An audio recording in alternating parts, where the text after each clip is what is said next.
Olá, chega pra cá, vamos conversar um pouquinho com Deus.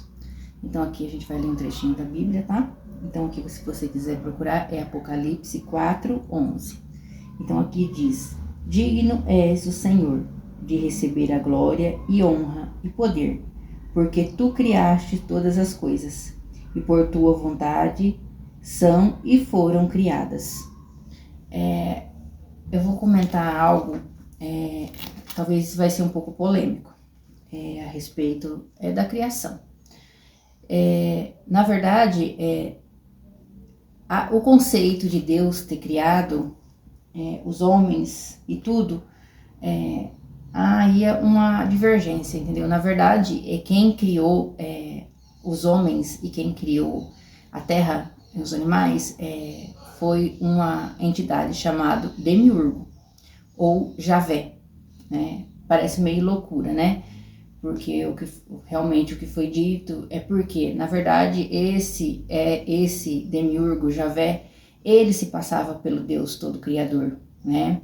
Ele se passava pelo Deus ciumento, que era para ser o Deus único, o Deus adorado, manifestado, era o Deus maior que todos, e não aceitava, né, que o ser humano tivesse outras divindades.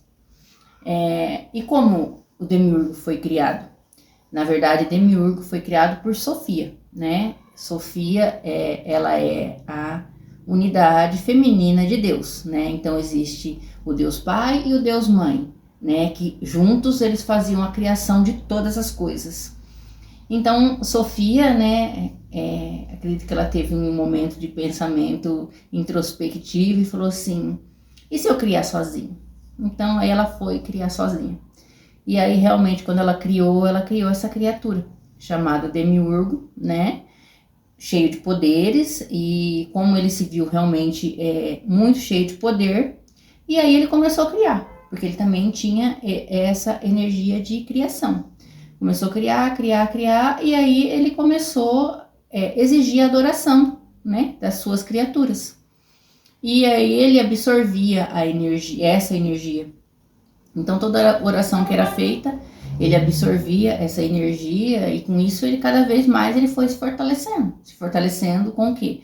Com o sofrimento, né, com as lágrimas. Então ele percebeu isso, que ele se alimentava disso, isso fortalecia.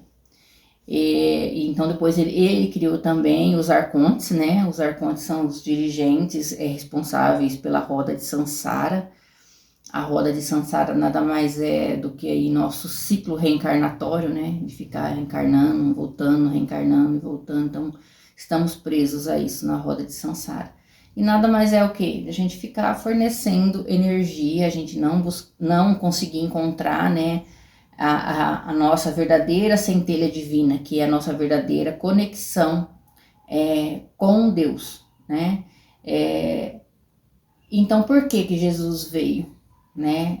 Que realmente não é também nem o nome Jesus, é Yeshua Mahashia, porque na época não existia a letra J também nas escritas judaicas, né? Então não tem como ser Jesus, né? Jesus foi um nome colocado pelos romanos, né, que Constantino veio trazer essa energia, trouxe muitas coisas da religião romana, do que eles acreditavam para a energia cristã, né, mas na verdade não é Jesus, é Yeshua Mahashia, tá?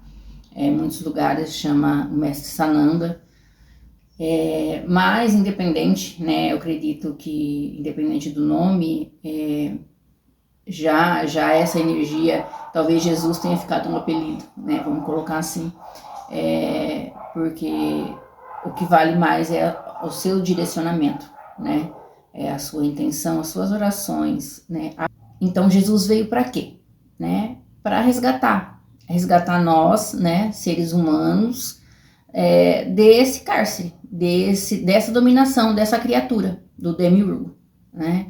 Então lá em Tessalonicenses, primeiro, 1:13, se eu não me engano, mas se você quiser ler o Tessalonicenses 1, o completo, você vai lá ver, lá está escrito que Jesus veio para nos resgatar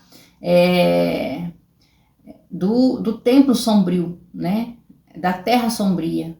Então é isso, entendeu? Jesus veio, Yeshua Mahashia veio para nos resgatar, né? Da dominação, né? De sermos dependentes, sermos a cocriação dessa criatura e nos ligar novamente ao verdadeiro Deus, né? Yahweh, na verdade, o Deus Yahweh.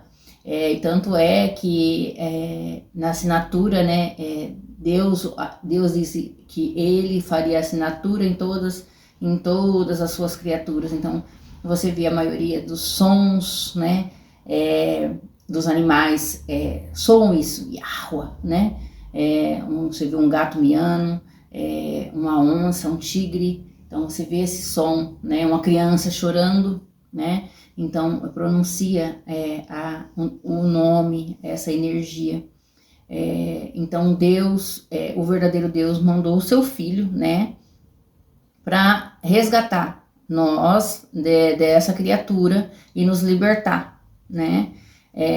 E sobre Sofia, não sei se algumas pessoas já assistiu o filme A Cabana. Se não assistiu, eu recomendo, que é um filme maravilhoso. E lá tem uma parte do filme que mostra que ele entra numa caverna e vai conversar com a sabedoria. Então Sofia é reconhecida como sabedoria, Sofia, sabedoria. Então naquela parte ele conversa com Sofia. E aí às vezes você assiste o filme e fala assim, mas, né, sabedoria, na verdade é o que? É a energia feminina, né, de Deus. O lado feminino, porque todos nós temos o lado feminino e o lado masculino. Então Sofia é o lado feminino de Deus, né? Então eles criavam juntos.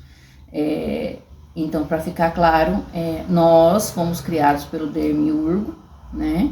E depois Yeshua Mahashia veio para nos resgatar, né, do pecado, né, de Adão e Eva, e também nos resgatar dessa criatura que usava, né,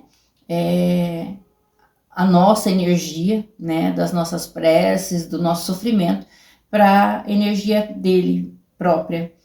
E então Jesus veio para cortar isso, né? Hoje essa entidade, ela está, dizem que ele está em estado de hibernação, né? Colocou ele, uns dizem que ele está em estado de hibernação, tipo um coma, devido a tanta energia, e outros dizem que realmente ele já foi exterminado. Então não se sabe ao certo. Mas muitas pessoas ainda têm contratos, né, com essa entidade e ficam amarradas ainda à dependência, né, encarnatória com essas entidades, né, e também quando viemos em outras encarnações, né, se tivemos contratos, né, com entidades também, né, de outras denominações, a gente também vem com esses contratos aí para estar eliminando e retirando do nosso campo energético.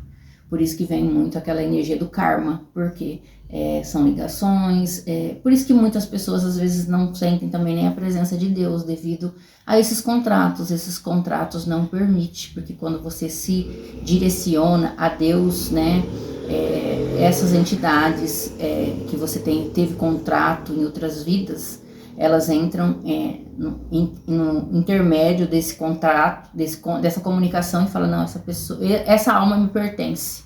Então há uma cobrança, né? Porque antes se fazia muito pactos aí eternos, né? Pactos eternos, pactos espirituais, pacto de amor eterno com pessoas, pacto familiar, pacto ancestral. Então tinha muito pacto, né?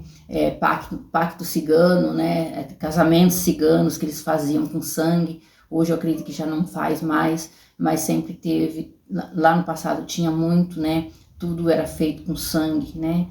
Se fazia um contrato e colocava o sangue. Então isso ia trazendo amarras, né? Foi trazendo amarras para as pessoas de encarnação em encarnação. E aí a pessoa fica presa a isso e não consegue se libertar, tá? Então espero que tenha ficado claro aí para vocês essa energia aí do Demiurgo, né? E assim, Se você não tem como você saber, se ele teria que fazer uma pesquisa, né, por radiestesia para saber se você tem esses contratos ou não. Mas você pode fazer, né, uma leitura de quebra de pacto de contrato, né, e aí você renuncia a esses pactos e aí você se liberta se você não tem condições, né, de fazer um tratamento com mesa radiônica, radiestesia, uma quebra de laço, né. É claro que dessa forma é muito mais rápido, né, do que você só pronunciar. Você pronunciar, você vai ter que fazer uns ciclos aí de várias vezes, né, várias repetições, né, para que isso realmente se quebre, porque não é assim, não é tão simples, né, você quebrar um contrato. Mas quando você coloca a sua determinação e a sua força, você pode sim estar se libertando aí com as suas falas, né. Mas se você quiser também fazer um tratamento, né, pesquisar, ver se você tem esses contratos ou outros contratos também. A gente faz um tratamento com mesa radiônica e aí te liberta dessas energias e desses contratos aí para você seguir o seu caminho, né, a sua jornada espiritual livre dessas amarras. Espero que tenha ficado claro e, assim, realmente se apegue a Deus, né, por mais que não tenhamos sido criados por Deus, né? Tenhamos sido enganados aí esse tempo todo, mas a gente agora é cordeiro, né? Pelo sangue de Cristo, né? Então, a gente somos filhos aí adotados por Deus, né? Que é o pai do nosso mestre Yeshua Mahashia. Um grande abraço, né? Espero que tenha gostado e até a próxima.